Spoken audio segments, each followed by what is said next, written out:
Sa videong ini-upload online, makikita ang makapal na smog o pinaghalong usok at hamog sa kahabaan ng Ligarda Road pasado alas 7 ng gabi kahapon June 21. Dinig din sa video ang pag-ubo ng isang netizen. Nasusunog. Ang usok nagmumula na pala sa nasunog na kainan. May naamoy kaming kakaiba, kala namin yung panlan ng mga sasakyan. And then nakikita namin parang may mga usok-usok na. Hindi na kami makahinga.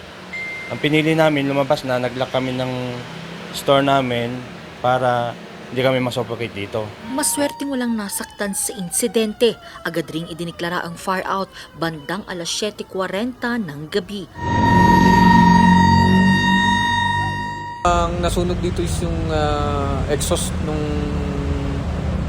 pinaglulutuan ng ating restaurant. So yun naman hanggang ngayon nagkakandak pa rin ng investigation. Mabuti na lang na itawag po kagad sa ating hotline number at narespondihan natin kagad. At ang approximated na lawak ng sunog is around more or less 10 square meters po. Patuloy naman ang investigasyon ng BFP sa dahilan ng sunog. Inaalam rin ang kabuwang danyos. Tigil operasyon din muna ang nasabing establishmento. Isang grass fire naman ang sumiklab sa Manawag, Pangasinan, bandang alas 11 ng umaga kahapon June 21.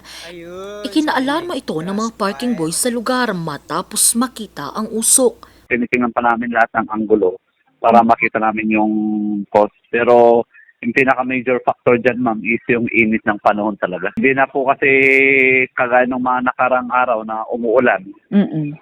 Ngayon, nagsisimula ulit yung dry season. Aabot sa 500 square meters ang kabuwang lawak ng sunog na umabot pa sa unang alarma. Pasado alas 12 na ng tanghali nang ideklara ang fire out.